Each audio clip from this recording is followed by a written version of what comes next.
cantar nesse instante.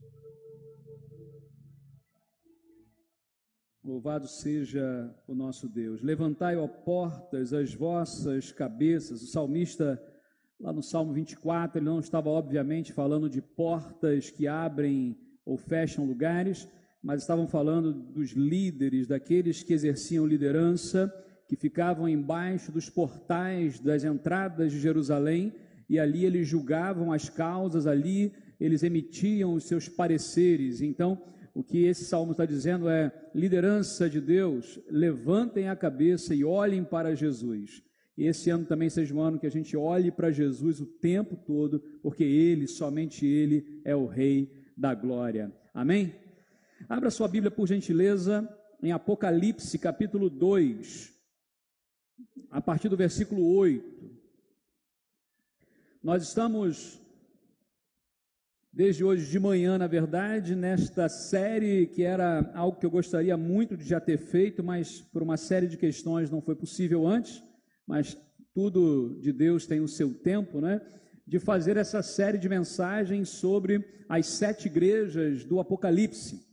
A outra série de mensagens que eu gostaria muito de fazer, não sei se será ainda possível, seria sobre as 7 palavras de Jesus na cruz. São 2 séries assim, muito importantes e, de fato, relevantes na nossa vida. Então, eu quero, das 7 palavras da cruz, deixa para depois, mas vamos concentrar aqui nas 7 igrejas do Apocalipse. Abra sua Bíblia em Apocalipse, capítulo 2. Hoje de manhã nós falamos um pouquinho sobre a primeira igreja para quem Jesus escreve, ou manda João escrever as cartas, que foi a igreja em Éfeso. E interessante observar que a marca da igreja em Éfeso, na sua origem, foi o amor que as pessoas demonstravam umas pelas outras, o amor que demonstravam com as pessoas carentes, o amor que elas demonstravam foi a marca daquela igreja. 40 anos depois, Jesus estava escrevendo aquela carta para a igreja do amor, dizendo que eles precisavam se lembrar de uma coisa. O que era? Voltar ao amor. Voltar ao primeiro amor. Então nós observamos que Jesus, ele se importa com a gente. A Bíblia diz que Jesus se importa com a gente o tempo todo. Pode ser que em algum momento a gente se sinta meio que abandonado emocionalmente ou espiritualmente ou até fisicamente, mas o Senhor jamais nos abandona. Ele cuida de nós, Ele conhece a nossa estrutura. A Bíblia também nos ensinou nessa manhã que Jesus Cristo, ele nos dá uma nova chance. Todas as vezes que nós começamos um novo ano, a gente começa sempre com essa perspectiva de novas oportunidades, de novas chances. E ao olharmos para a igreja em Éfeso, o que a gente aprende exatamente é que Jesus dá uma nova chance àquela igreja. Eu elogio você, diz a Bíblia, você está fazendo coisas boas, boas obras, você está trabalhando muito bem, as suas obras são admiráveis. Igreja em Éfeso, vocês são uma igreja poderosa, mas precisam voltar ao primeiro amor. Não adianta nada do que vocês estão fazendo se não voltarem ao primeiro amor e se não fizerem o que estão fazendo pelo verdadeiro motivo, que é Jesus Cristo. E também no fim, vimos que Jesus Cristo nos garante a vitória, porque ao vencedor, ele dará o direito de comer da árvore da vida. E aí nós voltamos à origem de tudo mesmo, lá no Éden, quando a árvore da vida estava e havia vida eterna, antes mesmo do pecado entrar, e ali então faz essa ponte, e assim nós conduzimos hoje pela manhã a primeira igreja, que foi a igreja em Éfeso. Vamos ler agora Apocalipse 2, versículos de 8 a 11, e vamos à segunda igreja daqui do Apocalipse, da Ásia Menor, assim chamada, da atual Turquia, que diz assim: ao anjo da igreja em Esmirna, escreva: estas são as palavras daquele que é o primeiro e o último, que morreu e tornou a viver. Conheço as suas aflições e a sua pobreza, mas você é rico. Conheço a blasfêmia dos que se dizem judeus, mas não são. São antes sinagoga de Satanás. Não tenha medo do que você está prestes a sofrer. Saibam que o diabo lançará alguns de vocês na prisão para prová-los, e vocês sofrerão perseguição durante 10 dias. Seja fiel até a morte, e eu lhe darei a coroa da vida. Aquele que tem ouvidos, ouça o que o Espírito diz às igrejas. O vencedor, de modo algum, sofrerá a segunda morte. Pobre, mas fiel, a igreja em Esmirna. Feche seus olhos. Ó Deus, muito obrigado, porque a tua palavra, ela vem diretamente aos nossos corações. A tua palavra, meu Deus, ela vem diretamente para as nossas necessidades. E muitas vezes o que nos parece é que o Senhor está falando com a gente aqui hoje como se estivéssemos sozinhos. Mas o Senhor fala a cada um conforme a necessidade, porque o teu poder aqui tem se manifestado. Portanto, ó Pai, nessa noite, continua falando aos nossos corações, porque nós oramos em nome de Jesus. Amém, amém.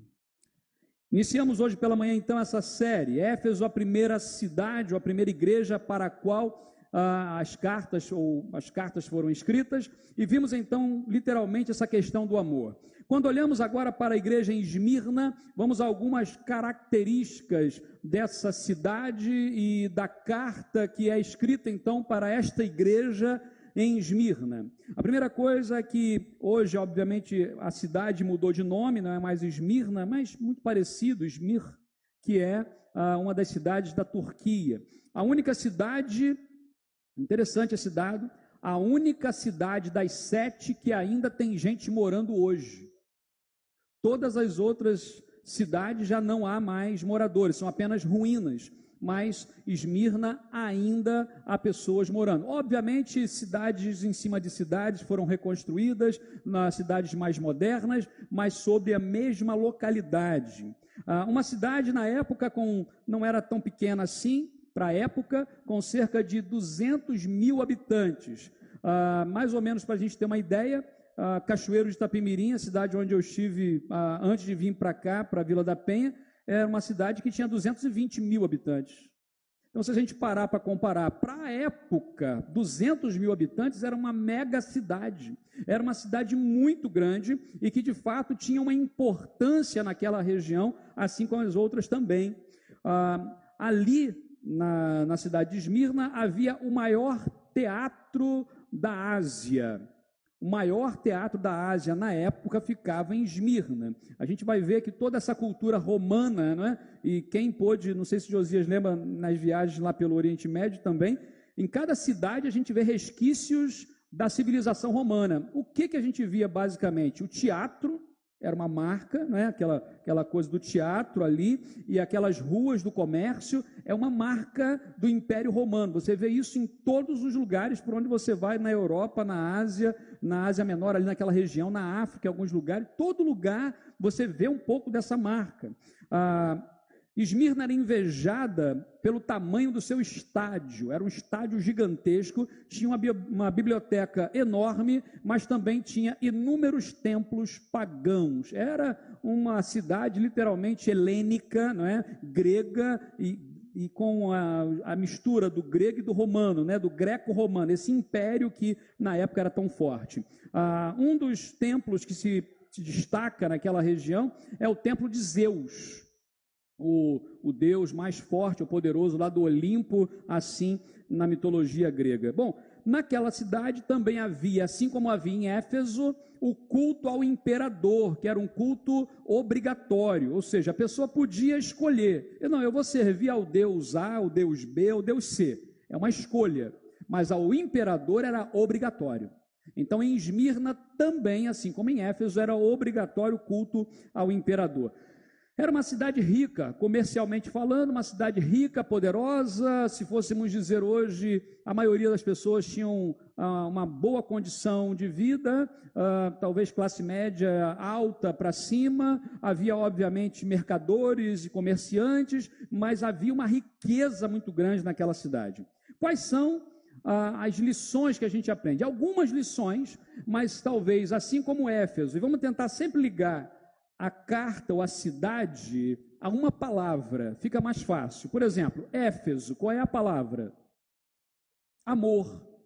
Vamos treinar isso aqui, ó. Éfeso, qual é a palavra? Amor. Toda vez que eu lembrar da carta em Éfeso, eu posso não lembrar de mais nada, mas eu vou lembrar de uma palavra, amor. Éfeso, amor.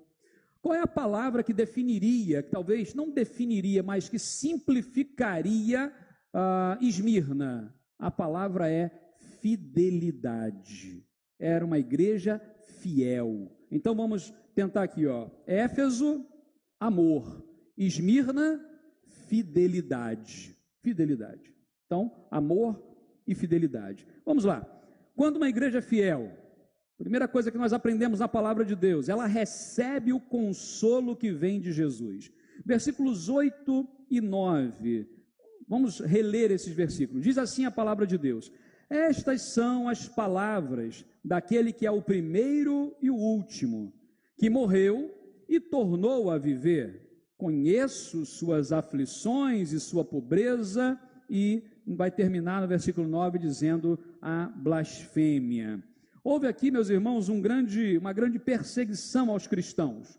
Houve o que se dizia do martírio dos apóstolos. Por exemplo, não sei se você já teve curiosidade de pesquisar, mas hoje você joga aí rapidamente no Google e você já tem essa lista. Coloca depois e leia. Martírio dos 12 apóstolos. Para você ver como que cada um deles foi morto. Um foi morto porque foi jogado na prisão e esquecido para morrer. O outro foi morto porque foi crucificado numa cruz em formato de X. A tradição vai dizer que Pedro foi morto numa cruz de cabeça para baixo. O outro foi jogado num caldeirão de óleo fervente, sobreviveu, foi jogado na ilha de Pátimos, abandonado para viver. O outro foi decapitado, o outro foi esfolado vivo. É um negócio assim maravilhoso. A gente vai ver que esse tempo da perseguição que aconteceu logo após no final do primeiro século ali, é algo complicado. Ou a pessoa era de fato cristã, ou ela não ficava. Não dava para ser mais ou menos. Hoje a gente tem muita gente que é crente mais ou menos, né? Assim, a gente vai, a gente vem, a gente, né, vai lá, canta um hino, ouve a mensagem, faz uma oração de vez em quando. Naquela época não. Você é ou não é? Porque se fosse, como aconteceu em Éfeso e também aconteceu, você pode se sentar nesse instante, vários cristãos foram assassinados. Vários cristãos foram assassinados nas arenas, vários cristãos foram tirados de suas famílias, o salmista denunciados por suas próprias famílias e mortos, torturados e mortos. Em Esmirna, talvez uma coisa muito forte que ficou: eu sou aquele que morreu e tornou a viver. Por que Jesus diz isso a Esmirna? Porque Esmirna, a igreja em Esmirna vivia um tempo de sofrimento tão grande que eles estavam à beira da morte. E nesse momento, e nesse tempo, Jesus diz o seguinte: eu sou aquele que morreu, mas que voltou a viver. Jesus está trazendo para eles uma mensagem de esperança, de fé na prática. Jesus não está dizendo o seguinte, assim, olha, pode ser que aconteça alguma coisa boa na sua vida. Jesus está falando o seguinte: eu sou a ressurreição e a vida. Para quem que ele disse isso? Para Marta, irmã de Lázaro. Eu sou a ressurreição e a vida. O que Jesus está dizendo para Esmirna, para a igreja de Esmirna que agora, que estava sendo perseguida, sofrendo, gente perdendo seus comércios, perdendo suas casas, perdendo sua vida, sendo torturados, simplesmente pela sua fé em Deus, em Cristo Jesus. O que Jesus está dizendo para eles? Não desistam, tenham esperança. Tenham esperança. Hoje nós vivemos um tempo de falta de esperança generalizada. E as pessoas muitas vezes têm colocado a sua esperança em pessoas ou lugares errados. A gente cria expectativas em cima de situações, de estruturas, de pessoas, quando na verdade deveríamos criar a nossa expectativa em cima de Jesus, o nosso Cristo, o nosso Senhor. Quando a gente olha a vida daqueles irmãos em Esmirna, nós precisamos aprender. Jesus estava com eles, Jesus voltou a viver, disse eles, há esperança para nós.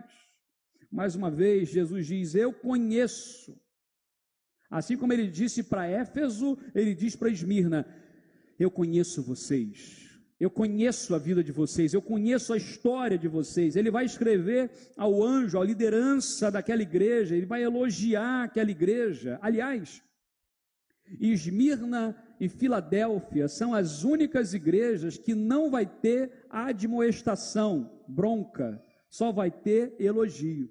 Esmirna e Filadélfia.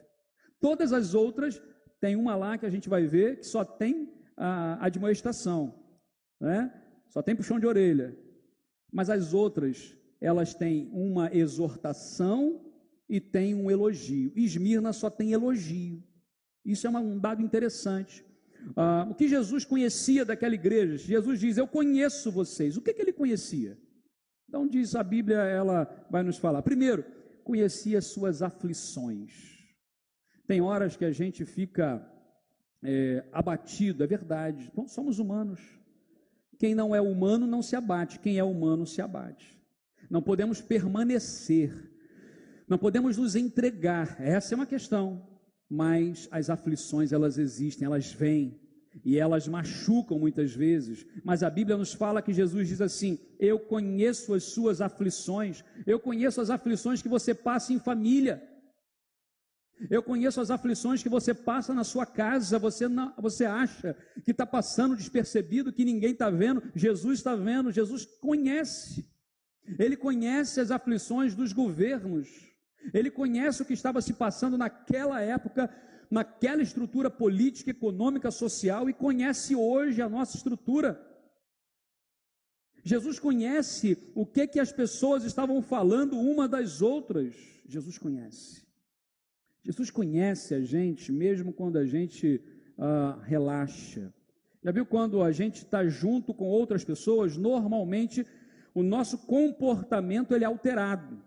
Né? A gente tem uma espécie de comportamento social, a gente aprende isso. A gente vai a algum lugar, a gente vai com a vestimenta adequada àquele lugar. A gente vai falar alguma coisa dependendo do tom que o lugar pede. Se você, por exemplo, está dentro de uma biblioteca, qual é o tom de voz que a gente vai usar? Baixinho, bem baixinho. Aí todo mundo falando baixinho, dá um negócio alto. Aí todo mundo vai falar. Agora, quer ver o negócio? Como é que você fala quando está numa festa com som alto pra caramba, você está na mesa da pessoa do lado, você falando, não vou falar não por causa do microfone. Senão ia fazer igual o pastor Pedro aqui, boa noite, né? Todo mundo ia estourar aqui. Você imagina falar alto, por quê? Porque o ambiente pede. Eu não posso falar do mesmo jeito em uma festa e na biblioteca. Eu não posso falar do mesmo jeito quando eu estou dentro de um ambiente fechado, numa celebração, por exemplo, quando eu estou, de repente, na praia. Cada lugar pede um tipo de comportamento. A grande questão é, Jesus ele conhece a nossa essência. A gente vai se comportar de acordo com cada lugar, mas a nossa essência não pode mudar. Jesus sabe. Ele conhece também uma coisa muito interessante aqui, em Esmirna, ele vai dizer, eu conheço a sua pobreza. Esmirna era uma igreja, uma igreja pobre, uma igreja que não tinha muitos recursos. Imagina uma igreja na cidade de Esmirna, uma cidade rica, uma cidade, olha o contraste que está acontecendo aqui. Aquela cidade rica, as pessoas ostentando coisas e tudo mais, e a igreja em Esmirna, as pessoas que estavam ali eram compostas de pessoas que antes eram ricas, mas que se tornaram pobres pela perseguição. Perderam suas casas, perderam o comércio, perderam parentes e agora estão ali. Eu lembro de Zaqueu toda vez que eu falo sobre isso. Né? Muita gente fala, ainda hoje, infelizmente, na televisão, nos rádios, na internet, da famigerada teologia da prosperidade, né? E eu lembro muito de Zaqueu. Zaqueu era o homem mais rico da cidade. Ele conheceu Jesus, no mesmo dia aconteceu o que com ele? Ficou pobre. Porque ele falou o seguinte, metade do que eu tenho, eu dou aos pobres. E a outra metade eu vou fazer o quê? Eu vou restituir 4 vezes quem eu roubei. Ele roubou a cidade inteira. Sobrou o quê? Nada. Eu fico imaginando, e a alegria dele de se tornar pobre naquele momento, materialmente, para se colocar aos pés de Jesus e seguir Jesus, foi algo fantástico. Jesus, quando passava para chamar os apóstolos, ele falava o quê? Vinde após mim, vamos lá, deixa a rede aí para trás e vem atrás de mim.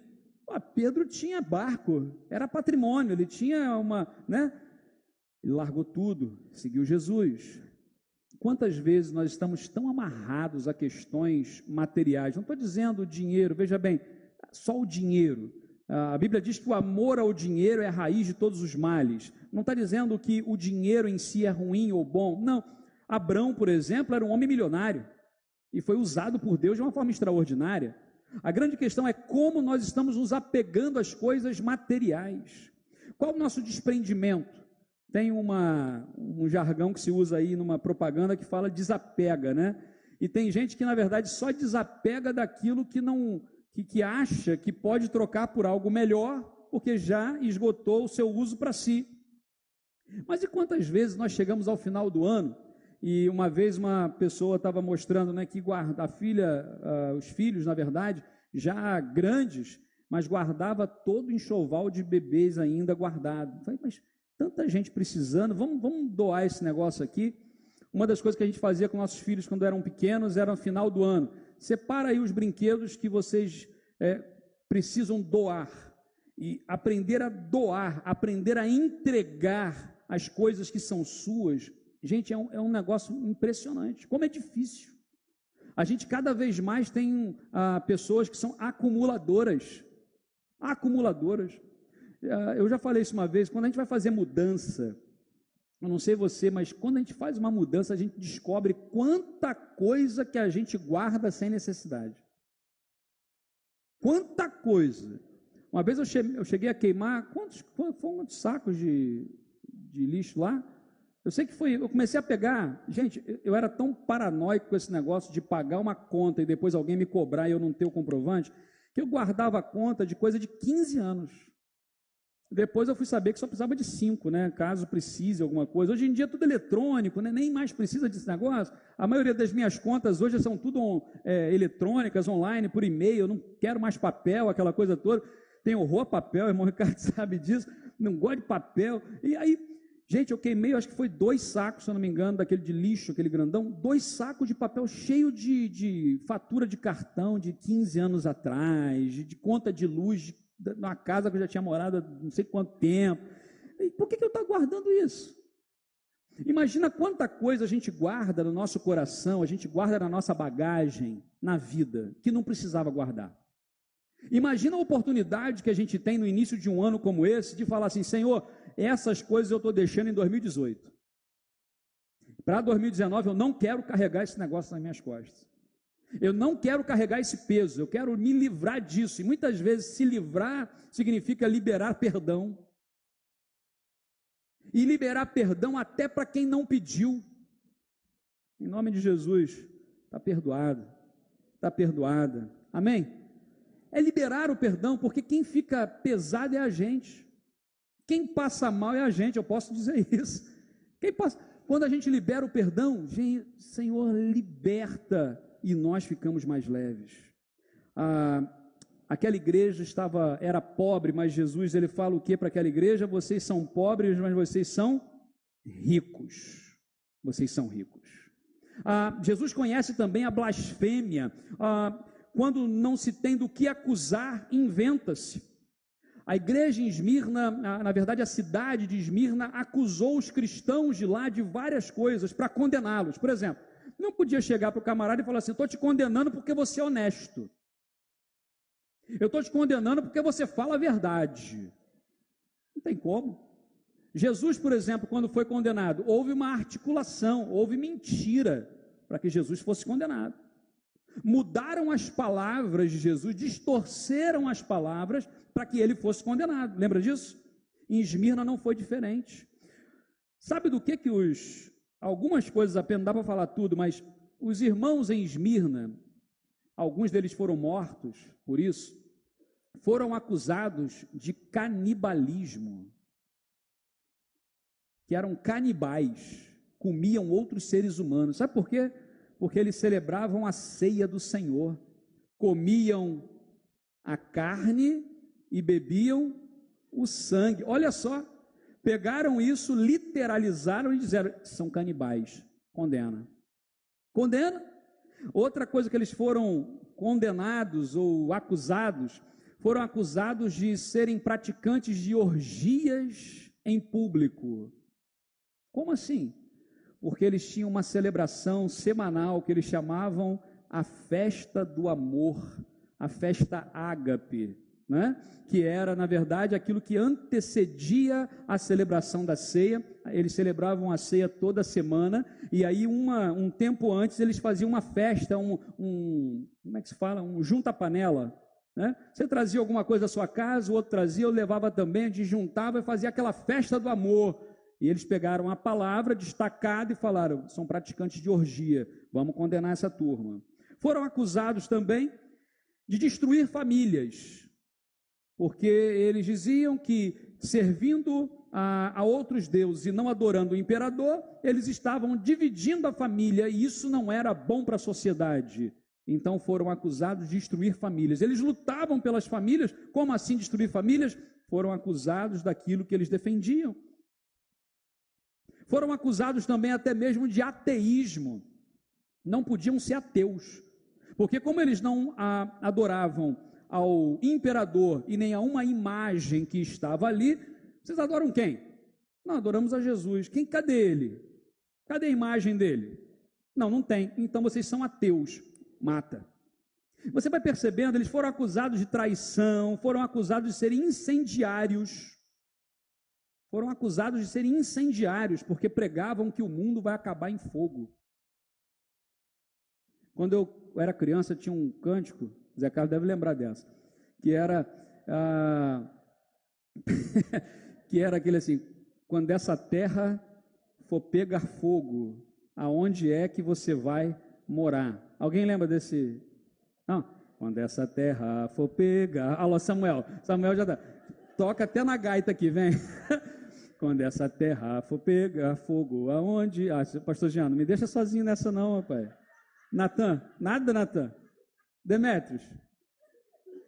Gente, que é isso? Ninguém, nem Edson, nada. Gente, ninguém lembra, ninguém canta. Quem cantou? Pastor João.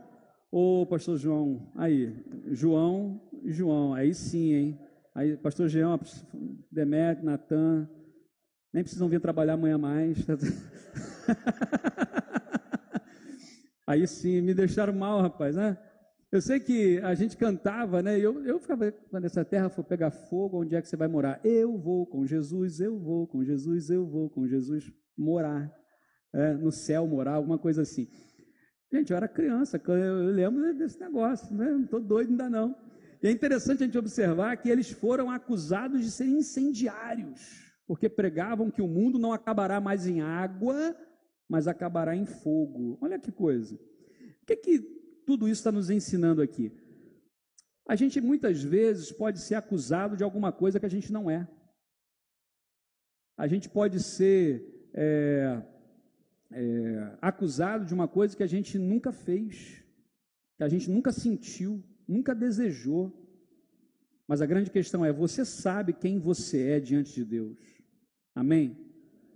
Então não se deixe abalar ou se levar por situações, porque Jesus sabe, Jesus conhece o nosso coração, Ele sabe quem nós somos, e o nosso advogado é Jesus Cristo, nosso Senhor. Ele, de fato, é o nosso advogado. É Ele quem nos defende.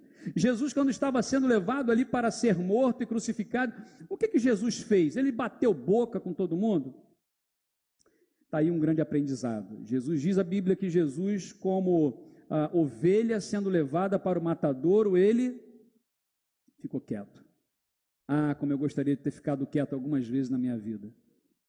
Quantas vezes na vida a gente falou a hora de ficar quieto e ficou quieto na hora de falar? Hoje é o tempo da gente se colocar diante de Deus. Jesus, ele sabe as nossas aflições, ele sabe mesmo aquilo que é feito de forma indevida. Jesus conhece a nossa vida, a nossa família. Jesus é o único que morreu e tornou a viver. Ele é a nossa esperança. Segundo lugar, quando uma igreja é fiel, ela não morre jamais. A Bíblia diz o seguinte, versículos 10 e 11. Não tenham medo do que você está prestes a sofrer. Seja fiel até a morte, e eu lhe darei a coroa da vida. O vencedor, de modo algum, sofrerá a segunda morte. Vamos recitar esse versículo aí que talvez seja tão conhecido nossa parte do versículo, naquela versão mais conhecida. Vamos lá. Ser fiel até a morte e dar-lhe-ei a coroa da vida. Essa é uma promessa de Deus. Fidelidade traz salvação. Fidelidade, ser fiel até a morte. Ser fiel não fica na gangorra, ora eu estou, ora eu não estou, ora eu estou, ora eu não estou. Não, é ficar, é firmar o pé, é dizer, estamos aqui. Estamos aqui. E há momentos quando a gente finca o pé no chão, a impressão que dá às vezes é que a gente está afundando, mas a gente está firme.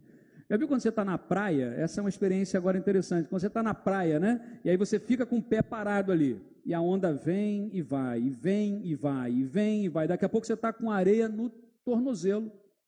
A sensação que você tem é que você está afundando. Às vezes a vida é assim, ela vai batendo na gente, ela arrasta para lá, ela arrasta para cá. A sensação é de que a gente está afundando, mas a gente está fincado em Cristo Jesus, que é a nossa rocha.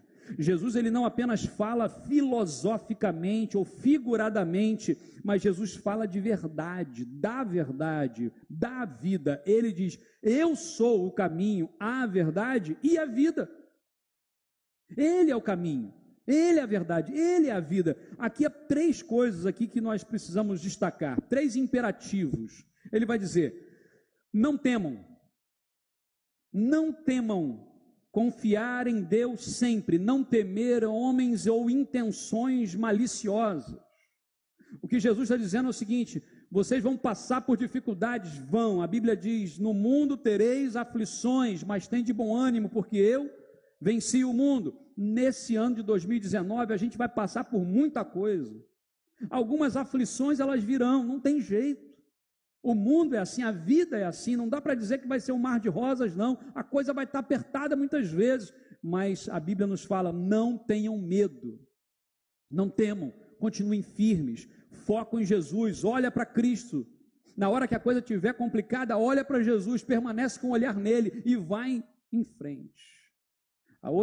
Outro imperativo que nós temos é, sejam fiéis. E aí vem a máxima. Qual é a palavra marca de Esmirna? Fidelidade. Ser fiel até a morte e dar-te-ei a coroa da vida. Essa é a promessa, ser fiel. Seja fiel. Que a fidelidade seja marca na nossa vida. A gente aprendeu com o mundo pós-moderno a não sermos mais fiéis. Quer ver um negócio? Antigamente tinha muito assim, eu comprava uma determinada marca de alguma coisa, porque eu era fiel àquela marca, porque eu sabia que aquela marca era boa, era sinal de qualidade e tal, então eu sou fiel a essa, eu só compro essa marca. Tem gente que tem essa coisa, não, marca de arroz, marca de feijão, né? Não, feijão, o único que presta é o tal. Até que um dia ele fica tão caro e tão ruim que você experimenta o outro, aí, isso aqui é bom também. Aí o vizinho fala, aquele lá é bom, rapaz, experimenta. Não é só cozinhar mais 10 minutos que fica bom. Pelo bolso, né? A gente começa a ser fiel, não mais às coisas, mas fiel. E a gente começa, não, então eu não sou mais fiel ao produto, eu sou fiel ao preço. Isso não apenas para as coisas. Isso começou a ser verdade nos relacionamentos. A fidelidade nas amizades, a fidelidade no relacionamento conjugal, a fidelidade a Deus. Começa tudo a ser relativizado. Essa é uma marca pós-moderna. que não é, na verdade, fundamentada biblicamente, pelo contrário, vai contra tudo aquilo que o Senhor Jesus ensina. Ele diz: sejam fiéis. Claro que ele está falando de fidelidade a Cristo aqui, mas nós podemos pegar a palavra fidelidade e falar também com relação à questão horizontal, as pessoas que estão ao nosso redor, a família. Fidelidade à família, fidelidade aos amigos, fidelidade aos irmãos, fidelidade. Fidelidade é uma mercadoria que está em falta hoje. Fidelidade. E ele vai dizer: não morram, não temam, sejam fiéis e não morram. A palavra final de Jesus aqui é sobre vida. É vida, e vida em abundância. Todas as vezes que nós encerramos um assunto com morte, significa que nós não estamos obedecendo Jesus. Jesus sempre vai terminar os assuntos falando sobre vida. Toda vez que alguma coisa encerra na nossa vida com morte, e não necessariamente morte, mas com alguma coisa fechando possibilidades, matando relacionamentos, matando vidas, de uma forma geral, não é de Deus. Deus sempre trabalha para que haja vida e vida em abundância. Jesus, ele fala para que eles ouçam as palavras, porque se eles ouvirem, e como é que Jesus vai falar lá no finalzinho do Sermão da Montanha? Se vocês ouvirem e não praticarem as minhas palavras, vocês são semelhantes a quem? A casa que está onde? Na areia. Vem a tempestade, as enchentes e o vento e a casa cai. Mas se vocês ouvem e praticam, vocês são como a casa fundamentada onde? Na rocha. E pode vir a água, pode vir o vento, tudo que tiver que vir, a casa vai ficar forte. Perceba que Jesus, ele não isentou a igreja de sofrimento. Ele não isentou aquela igreja, mas prometeu que ela estaria em um lugar e um tempo sem sofrimento, onde não mais haverá morte e nem desigualdades. A Bíblia vai falar para a gente em Apocalipse, lá no final, capítulo 21, que vai dizer, então não mais haverá choro, nem pranto, nem nada disso, a morte, porque as primeiras coisas já passaram. Há uma promessa de Deus. Nós precisamos viver o ano de 2019 baseado nas promessas do Senhor. Deus tem promessas sobre a sua vida, sobre a minha vida. A promessa de Deus é esperança, vida e é também fidelidade. Aquela igreja sofreu muito, meus irmãos. Se a gente fosse falar tudo que a igreja em Esmirna sofreu, a gente ia ficar aqui muito tempo. Aquela igreja sofreu, mas aquela igreja nunca abandonou Jesus. E aquela cidade está em pé até hoje. Eu tive a oportunidade uma vez de estar na cidade de Gadara e fui no cemitério dos Gadarenos. E sabe o que tem em Gadara? Pedra, areia e mosca. Não tem nada lá. Tudo foi destruído. Muitos lugares são destruídos com o tempo. Mas aqueles lugares, e aí vamos falar de vidas que se colocam diante de Deus, pode vir o tempo, pode vir a erosão, pode vir as mudanças climáticas, pode vir as mudanças sociais, mudanças econômicas, mudanças políticas, pode vir o que for, o Senhor estará conosco, e haverá vida, e haverá paz. De forma alguma, nós devemos nos distanciar de Jesus. Qual é a forma que nós encontramos hoje para nos aproximarmos de Esmirna? Talvez as pessoas que vivem em área de risco, talvez pessoas que têm sido afligidas e perseguidas. Prefiro ser perseguido a ser sinagoga de Satanás. É isso que está escrito na palavra. Alguns judeus ali não eram, na verdade, seguidores de Deus. Eram sinagogas de Satanás. Esmirna foi uma igreja que sofreu com a pobreza, mas foi fiel até a morte. Eu queria pedir a você que nesse momento fechasse os seus olhos e colocasse diante de Deus a sua vida. E coloca diante de Deus: eu não quero ser sinagoga de Satanás, eu quero ser aquele que é fiel até a morte. Eu serei fiel ao Senhor todos os dias. Posso passar por problemas, por privações, por provações, por situações adversas, coisas que podem me trazer dúvidas até, mas eu permanecerei fiel ao meu Senhor Jesus. Jesus conhece você, Jesus sabe da sua história, Ele sabe da nossa necessidade. E hoje é o tempo de nos colocarmos diante do Senhor. Coloque a sua vida, a sua história diante de Deus. Senhor, que esse ano de 2019 seja um ano muito abençoado, Pai. Que esse ano de 2019 seja um ano de grandes mudanças e que o nosso coração esteja muito feliz com as mudanças. A gente sabe, ó Deus, que as preocupações virão, o temor natural, nós somos humanos, mas nós não dependemos de homens, dependemos do Senhor. Assim, ó Deus, como Éfeso foi exortada a voltar ao primeiro amor e elogiada nas suas obras, e Esmirna elogiada na sua fidelidade, traga sobre nossas vidas amor e fidelidade, e que as nossas obras reflitam o nosso amor e a nossa fidelidade para com o Senhor. Ajuda-nos, ó Deus, a amar uns aos outros. Porque, ó Deus, a Tua palavra diz que aquele que diz que ama a Deus, mas não ama o seu irmão, é mentiroso. Porque como poderemos amar a Deus a quem não vemos, se não amamos as pessoas a quem vemos? Que através, ó Deus, da demonstração do amor ao nosso irmão, ao nosso próximo, ao nosso familiar, ao nosso amigo, até mesmo aos desconhecidos,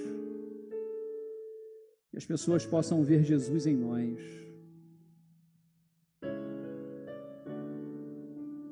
Mesmo diante de todas as necessidades. A promessa que o Senhor faz a Esmirna e renova hoje aqui em Vila da Penha é: ser fiel até a morte e dar-te-ei a coroa da vida. Continue em oração nesse momento com seus olhos fechados. Eu não sei se há alguém aqui nessa noite que ainda não tomou a decisão de entregar a sua vida a Jesus. Hoje é o primeiro domingo do ano, é o tempo certo de você fazer isso, dizer: a minha vida esse ano será entregue nas mãos de Cristo. Eu quero entregar a minha vida nas mãos de Jesus. Eu não quero mais ter dúvidas, eu não quero ficar na gangorra, hora para lá, hora para cá. Eu quero firmar os meus pés com Jesus esse ano. É o seu caso? Fique em pé no seu lugar nesse momento. Eu quero orar por você. Deus abençoe. Há mais alguém? Fique em pé. Diga com a sua atitude: Senhor, aqui estou. Deus abençoe. Você que é adolescente, você que é jovem, você que é idoso talvez, esse ano é o ano de firmar os pés, de ser fiel ao meu Senhor, ser fiel até a morte. Você quer receber a promessa de Deus? Ele diz: eu te darei a coroa da vida. Fique em pé no seu lugar nesse momento e diga com essa atitude: Senhor, esse ano eu entrego a minha vida ao Senhor. Deus abençoe. Deus abençoe. Deus abençoe. Deus abençoe. Há mais alguém? Permaneça em oração e fique em pé. Se Deus está tocando no seu coração, fique em pé tomando essa decisão. O ato de você ficar em pé é para que você saiba que a decisão foi tomada. É você e Deus. Deus sabe do seu coração. Jesus conhece a sua história. Esse ano, meu Deus, eu quero mais sabedoria, eu quero mais amor, eu quero mais fidelidade. Ó Deus, obrigado, Pai, porque essas vidas são preciosas para o Senhor. preciosas para nós.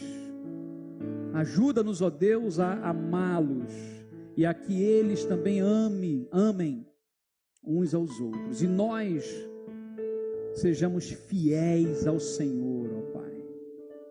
Nós oramos, clamamos em nome de Jesus. Amém. Fiquemos todos em pé nesse momento. Fique em pé aí e diga assim à pessoa que está do seu lado assim, Deus abençoe. Dá um abraço aí, um aperto de mão. Diga assim, Deus te abençoe. Você está ouvindo Web Rádio Servindo com Amor. 24 horas com você.